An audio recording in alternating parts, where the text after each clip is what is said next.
शहर से कुछ ही किलोमीटर दूर एक घना जंगल था। लोग उसे कालवन कहते थे। जंगल के बीचों बीच एक टूटा हुआ मंदिर खड़ा था, जिसकी दीवारें काई से ढकी थीं और छत आधी गिरी हुई थी। गांव के बुजुर्ग अक्सर समझाते थे कि शाम ढलने के बाद उस रास्ते से मत गुजरना। कहते थे वहां कोई तुम्हारा नाम लेकर पुकारता है।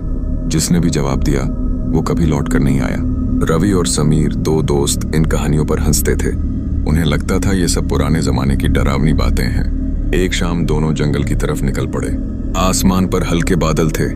पेड़ों के बीच से छनकर आती धूप में धुंधली परछाइयां बन रही थीं। हवा में अजीब सी ठंडक थी, जैसे किसी ने पूरे जंगल पर अदृश्य चादर डाल दी हो। चलते चलते उन्हें मंदिर की टूटी मूर्तियां दिखीं। दीवारों पर पुराने दीपों के निशान थे, जैसे यहाँ कभी पूजा हुआ करती थी। लेकिन अब वहां सन्नाटा था। चारों तरफ सिर्फ झींगरों की आवाज सुनाई दे रही थी। रवि ने कहा, देख यार, ये सब लोगों की बनाई हुई बातें हैं, यहाँ कुछ नहीं है। समीर ने थोड़ा संकोच दिखाया। बोला, हाँ, लेकिन माहौल सच में डरावना है। तभी पेड़ों के पीछे से हल्की सी फुसफुसाहट आई। दोनों चौंक गए। आवाज बहुत धीमी थी, लेकिन साफ साफ सुनाई दी। अरे! रवि ने समीर की तरफ देखा। उसने पूछा, तूने सुना? समीर ने सिर हिलाया। हाँ, किसी ने तेरा नाम लिया। रवि हंसने की कोशिश करता रहा। बोला, शायद हवा की आवाज होगी। लेकिन उसकी आंखों में घबराहट झलकने लगी। दोनों ने तय किया कि मंदिर तक जाकर वापस लौट आएंगे। जैसे ही उन्होंने कदम बढ़ाया, आवाज फिर आई, इस बार और पास से और साफ। अरवी, यहीं रुक जाओ। समीर का चेहरा पीला पड़ गया। उसने रवि का हाथ पकड़ लिया। चलो यहां से, ये ठीक जगह नहीं है। लेकिन रवि को गुस्सा आ गया। उसने जोर से कहा, कौन है वहां? सामने आकर दिखाओ। जैसे ही उसने ये कहा, जंगल में हल्की हवा चली और मंदिर के पीछे की झाड़ियों में कुछ हिला। समीर ने फुसफुसाकर कहा, मैंने कहा था जवाब मत देना, अब चल। रवि ने सिर हिलाया, पर तभी आवाज तीसरी बार आई। इस बार इतनी नजदीक से कि जैसे कोई उसके कान के पास बोल रहा हो, अरवी, मेरे साथ चलो। रवि के चेहरे का रंग उड़ गया। उसे लगा जैसे पीछे कोई खड़ा है। उसने मुड़कर देखा, वहां सिर्फ घना अंधेरा था। अचानक उसके पैर जम गए। शरीर कांपने लगा। समीर ने उसकी बांह पकड़ी और खींचते हुए बाहर की ओर भागा। लेकिन जैसे ही वो दोनों कुछ कदम बढ़े, उनके पीछे से कदमों की आहट सुनाई दी। धीमे धीमे पर साफ, जैसे कोई उनका पीछा कर रहा हो। वे दोनों तेजी से भागे। पेड़ों के बीच से रास्ता निकल रहा था, लेकिन हर तरफ से फुसफुसाहटें घेरने लगीं। रवि, रुक जाओ। समीर, इधर आओ। ये आवाजें अब अलग अलग दिशा से आ रही थीं। समीर ने डर के मारे आंखें बंद कर लीं, लेकिन भागना नहीं छोड़ा। अचानक उसने पीछे मुड़कर देखा। एक काली परछाई मंदिर के पास खड़ी थी। उसका चेहरा धुंध में छिपा था, लेकिन आंखों से लाल रोशनी झलक रही थी। रवि का पैर फिसला और वो जमीन पर गिर पड़ा। समीर ने उसे उठाने के लिए हाथ बढ़ाया, लेकिन तभी उस परछाई ने हाथ फैलाकर इशारा किया। रवि की चीख निकल गई और उसका शरीर जमीन पर झटके खाने लगा। समीर घबरा गया। उसने रवि को खींचकर खड़ा किया और पूरी ताकत से जंगल के बाहर की ओर दौड़ा। जब दोनों गांव की हद तक पहुंचे, उन्होंने पीछे मुड़कर देखा। मंदिर फिर से शांत था, जैसे वहां कुछ हुआ ही ना हो। लेकिन रवि की हालत खराब थी। उसका चेहरा बिल्कुल सफेद पड़ चुका था। होंठ नीले थे। वह बड़बड़ा रहा था। मैंने उसका चेहरा देखा। वो मुझे बुला रही थी। समीर ने उसे कंधे से पकड़ा और कहा, हमें किसी बड़े से बात करनी होगी। ये खेल हमारी समझ से बाहर है। रात गहराने लगी थी। गांव के लोग अपने घरों में थे, लेकिन रवि और समीर के लिए नींद दूर की बात थी। उन्हें पता था वो जो भी चीज थी अब यहीं नहीं रुकेगी। उसने उनके नाम ले लिए थे और ये खेल अभी खत्म नहीं हुआ था। रात भर रवि को नींद नहीं आई। वह बार बार वही आवाज सुनने लगा, जैसे कोई फुसफुसाकर उसका नाम पुकार रहा हो। समीर ने उसे समझाने की कोशिश की, ये बस दिमाग का खेल है। जंगल में अंधेरे और सन्नाटे के कारण ऐसा लगता है। मगर खुद समीर भी जानता था कि जो उन्होंने देखा वो सामान्य नहीं था। सुबह होने पर रवि ने तय किया कि वो मंदिर के पास फिर जाएगा। समीर ने मना किया, लेकिन रवि जिद्दी था। उसने कहा, अगर मैं वहां दोबारा जाऊंगा तो सच्चाई सामने आएगी। शायद वहां कोई इंसान हमें डराने की कोशिश कर रहा हो। दोपहर को दोनों ने गांव के बुजुर्ग हरनाम चाचा से मुलाकात की। चाचा ने उनकी बात ध्यान से सुनी और चेहरा गंभीर हो गया। उन्होंने कहा, तुम दोनों ने बहुत बड़ी गलती की। उस मंदिर का रास्ता कई सालों से बंद है। कहते हैं वहां एक प्रेत बसा है जो लोगों को उनके नाम से बुलाकर फंसा लेता है। जिसने भी जवाब दिया उसकी मौत पक्की। रवि ने हंसकर कहा, चाचा, ये सब अंधविश्वास है, मगर समीर के चेहरे पर चिंता साफ झलक रही थी। हरनाम चाचा ने कंधा हिलाते हुए कहा, बेटा, रात होने से पहले घर में रहना। अगर फिर आवाज सुनो तो कभी जवाब मत देना। शाम ढलने लगी, आसमान में काले बादल छाने लगे और हवा में अजीब ठंडक भर गई। रवि ने समीर को देखा और बोला, चलो आज रात मंदिर के पास रहकर देखते हैं कि सच में वहां कोई है या नहीं। समीर ने बहुत मना किया, पर रवि नहीं माना। दोनों टॉर्च और डंडा लेकर जंगल की तरफ निकल पड़े। रास्ते में पत्तों पर ओस की नमी थी और हर कदम पर ऐसा लग रहा था जैसे कोई पीछे पीछे चल रहा हो। मंदिर तक पहुंचते ही माहौल बदल गया। वहां अजीब सा सन्नाटा था। अचानक झाड़ियों से सरसराहट की आवाज आई। दोनों ने टॉर्च उस तरफ फेंकी, लेकिन वहां कुछ नहीं था। तभी वही फुसफुसाहट फिर गूंजी। रवि ने हिम्मत दिखाने की कोशिश की, लेकिन उसकी सांसें तेज हो गईं। आवाज और करीब आई, रवि, मेरे पास आओ। समीर ने डर से उसका हाथ पकड़ लिया। उसने धीरे से कहा, चलो वापस चलते हैं। लेकिन रवि ने टॉर्च उठाई और आवाज की दिशा में बढ़ने लगा। जैसे ही वह कुछ कदम आगे बढ़ा, अंधेरे से एक परछाई निकली। उसका चेहरा नहीं दिख रहा था, बस लंबा कद और झुका हुआ सिर। वह धीरे धीरे रवि की तरफ बढ़ी। समीर ने चिल्लाकर कहा, रुक, मत जाओ उसके पास। लेकिन रवि जैसे सम्मोहित हो चुका था। वह परछाई के करीब पहुंचा ही था कि अचानक परछाई ने उसका हाथ पकड़ लिया। रवि की चीख जंगल में गूंज गई। समीर टॉर्च लेकर दौड़ा। उसने देखा रवि का चेहरा डर से विकृत हो चुका था। उसकी आंखें फैल गईं, जैसे कुछ देख रही हों जो इंसान की समझ से बाहर हो। अगले ही पल रवि जमीन पर गिर पड़ा। उसका शरीर ठंडा और कठोर हो गया। समीर ने उसे हिलाया डुलाया, लेकिन रवि की सांसें थम चुकी थीं। समीर की आंखों से आंसू निकल पड़े। उसने चारों तरफ देखा, वहां कोई नहीं था, बस मंदिर की दीवारों से आती हवा और टूटे घंटों की हल्की झंकार। डर और सदमे में समीर भागता हुआ गांव पहुंचा। उसने लोगों को रवि की मौत के बारे में बताया। गांव के लोग मशालें लेकर मंदिर की तरफ दौड़े। जब वे वहां पहुंचे तो रवि का शव मंदिर के सामने पड़ा था और उसके सीने पर मिट्टी से लिखा हुआ एक अजीब वाक्य था, नाम लेने वाला लौटकर नहीं आता। गांव वाले शव को उठाकर ले आए, लेकिन किसी ने भी मंदिर की तरफ नजर नहीं डाली। हरनाम चाचा ने धीरे से कहा, यही होता है जब कोई उस आवाज को जवाब देता है। उस रात समीर को फिर वही फुसफुसाहट सुनाई दी। इस बार किसी ने धीमे स्वर में कहा, समीर, अब तेरी बारी है। समीर पसीने में भीग गया। उसने खिड़की बंद की, मगर आवाज उसके कानों में गूंजती रही। उसे समझ आ गया कि रवि की मौत के बाद अब उसकी जान भी खतरे में है। रवि की मौत के बाद गांव में अजीब सा सन्नाटा छा गया। लोग आपस में फुसफुसाते हुए कहते कि अब उस मंदिर के पास जाना और भी खतरनाक हो गया है। समीर दिन रात बेचैनी में जी रहा था। उसकी आंखों के नीचे काले घेरे पड़ गए थे। नींद उसकी आंखों से कोसों दूर थी। हर बार जब वह आंखें बंद करता, रवि का डरावना चेहरा और मंदिर के पास खड़ी वह परछाई उसके सामने आ खड़ी होती। 3 दिन बीत गए। तीसरी रात को समीर के कानों में वही आवाज फिर गूंजी, धीमी, ठंडी और फुसफुसाती हुई, समीर, तुम बच नहीं सकते। उसने डर के मारे तकिए से कान ढक लिए, मगर आवाज और साफ सुनाई देने लगी। कमरे का दरवाजा धीरे से चरमराया, जैसे कोई अदृश्य हाथ उसे खोल रहा हो। समीर पसीने से भीग गया। वह भागकर गांव के चौपाल पर पहुंचा, जहां हरनाम चाचा और कुछ लोग बैठे थे। समीर ने कांपते हुए सबको बताया कि आवाज अब भी उसे पुकार रही है। हरनाम चाचा ने गहरी सांस ली और बोले, बेटा, उस मंदिर का रहस्य अब तक कोई नहीं सुलझा पाया। बहुत साल पहले वहां एक साध्वी तपस्या करती थी। कहते हैं कि उसका अंत बहुत भयावह हुआ और उसकी आत्मा वहीं बंध गई। वही आत्मा लोगों को उनके नाम से पुकारती है। गांव के कुछ जवानों ने कहा कि हम मंदिर चलकर देखते हैं, आखिर असलियत क्या है। समीर पहले तो डरा, लेकिन फिर बोला, अगर मैं नहीं गया तो ये आवाज मुझे कहीं भी चैन से नहीं रहने देगी। रात के दूसरे पहर वे 5 लोग मशालें लेकर जंगल की ओर बढ़े। पेड़ों के बीच से गुजरते हुए हल्की धुंध ने उन्हें घेर लिया। दूर मंदिर की टूटी मीनारें दिखाई दे रही थीं। जैसे जैसे वे पास पहुंचे, हवा भारी होने लगी। अचानक सबने महसूस किया कि जंगल की सामान्य आवाजें, झींगुरों का शोर, पत्तों की सरसराहट गायब हो चुकी थीं। मंदिर के सामने पहुंचकर उन्होंने मशालें ऊंची की। दीवारों पर अजीब से निशान उकेरे हुए थे, जो पहले किसी ने नहीं देखे थे। समीर ने महसूस किया कि कोई उसकी गर्दन के पीछे खड़ा है।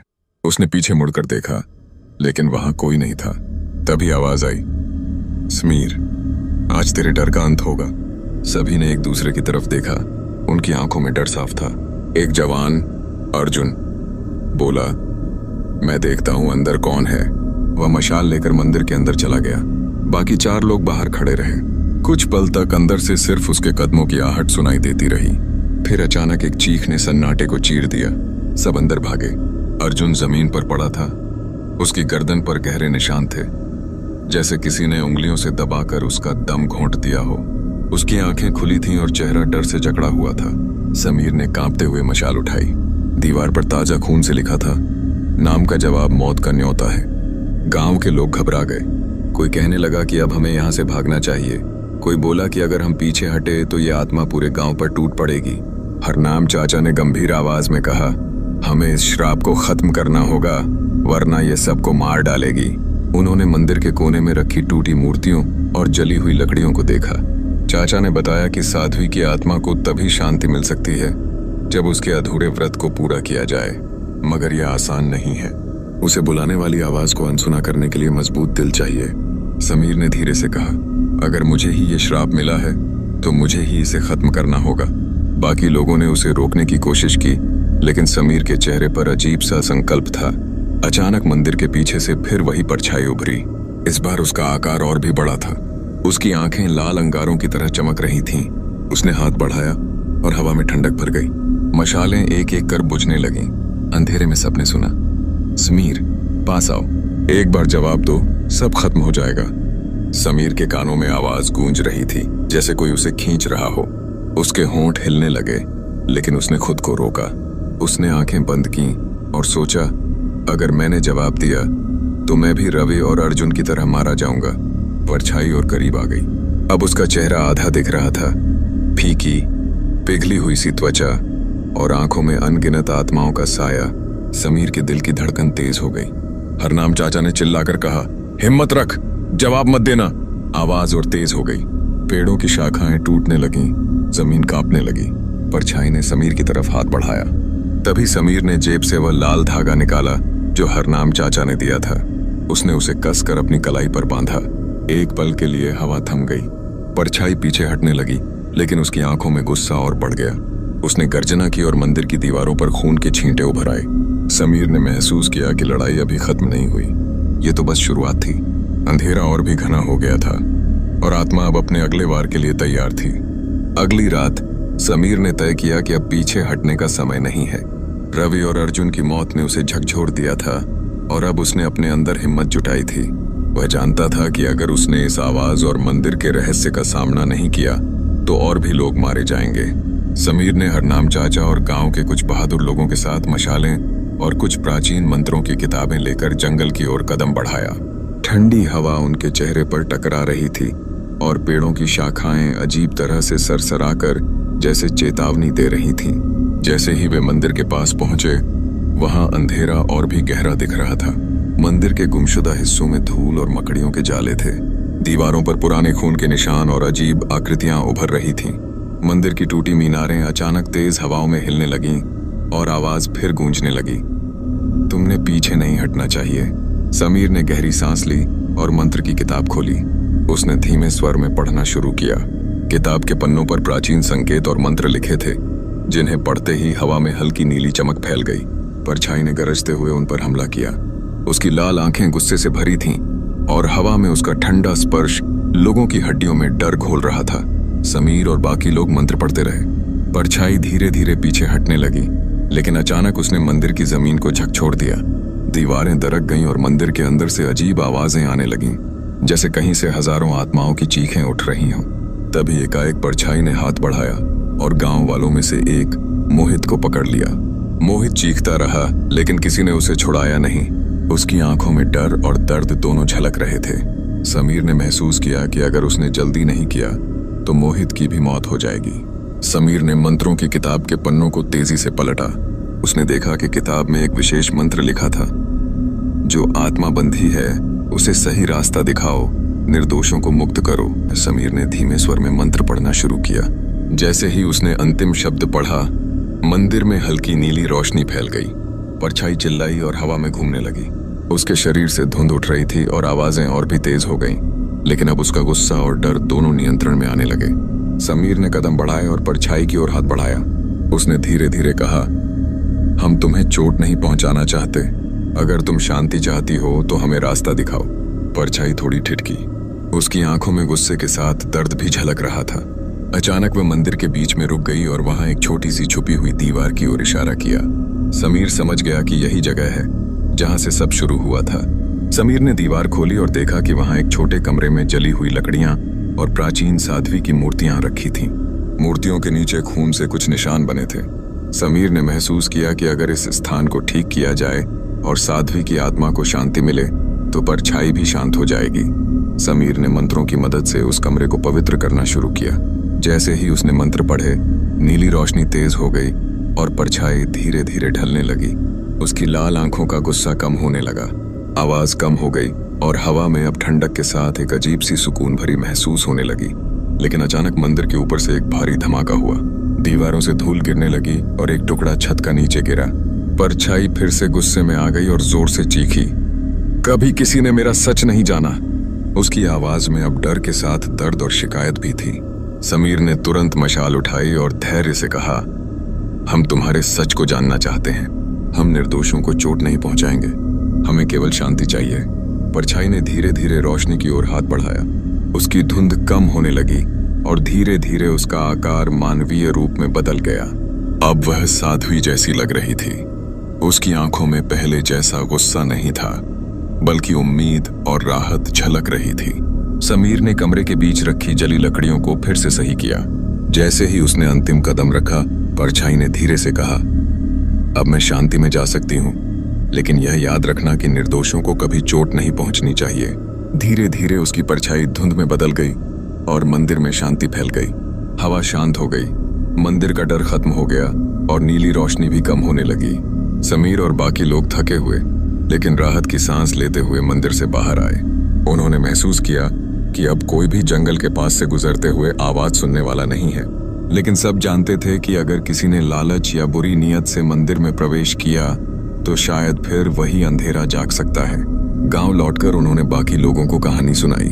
अब डर तो था, लेकिन अब वह डर इंसानियत और साहस से मात खा चुका था।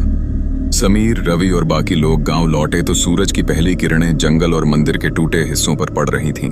ठंडी हवा अब धीरे धीरे हल्की गर्मी में बदल रही थी और चारों तरफ पक्षियों की आवाजें सुनाई दे रही थीं। अब डर कम था, लेकिन अनुभव की गहराई ने सभी के दिलों पर छाप छोड़ी थी। गांव के लोग मंदिर के पास से गुजरते हुए अब भी कहानियां सुनते थे, लेकिन वे कहानियां अब सिर्फ चेतावनी थीं। समीर ने गांव वालों को विस्तार से सब कुछ बताया। किस तरह आवाज ने पहले निर्दोषों को खतरनाक स्थिति में डाला, किस तरह परछाई ने अपने गुस्से और दर्द में कई की जान ली, और किस तरह उन्होंने साहस और मंत्रों की मदद से उसका सच जाना और उसे शांति दिलाई।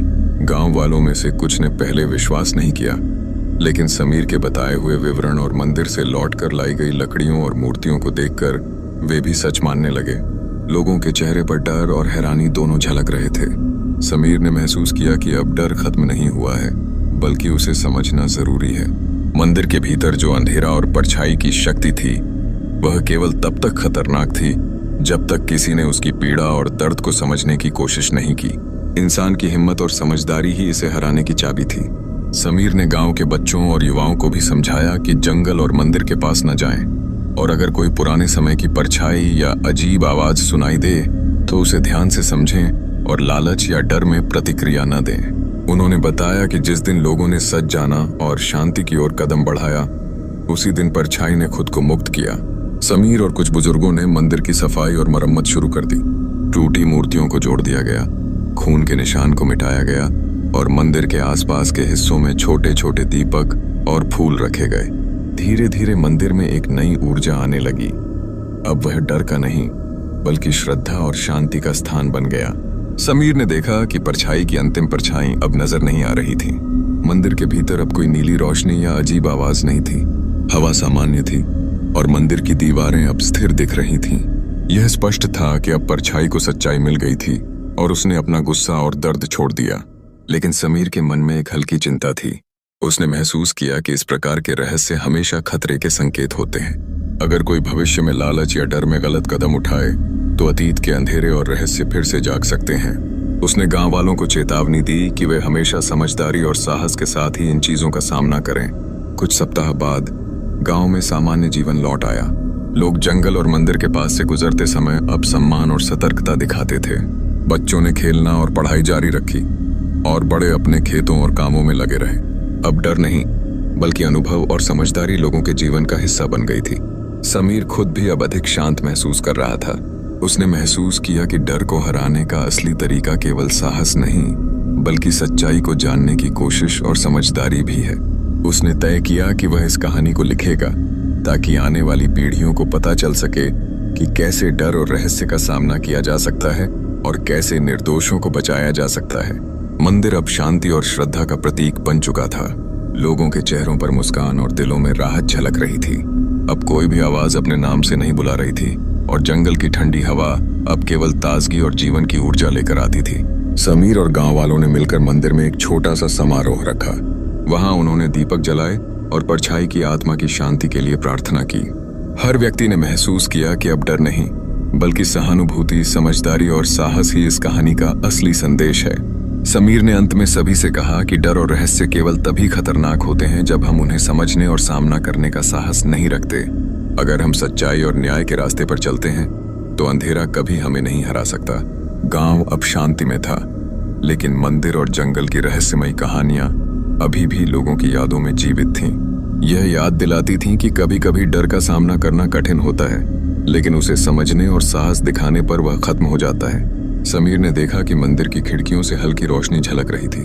वह जानता था कि परछाई अब शांति में है और गांव वासियों के जीवन में अब डर नहीं, बल्कि सुरक्षा और समझदारी है। इस तरह आवाज जो कभी लोगों का नाम पुकारती थी और मौत का कारण बनती थी, अब केवल एक कहानी बनकर रह गई। कहानी जो साहस, सच्चाई और समझदारी की मिसाल बन गई और गांव वालों ने सीखा कि डर से भागना नहीं, बल्कि उसे समझना और उसका सामना करना ही सबसे बड़ा सबक है।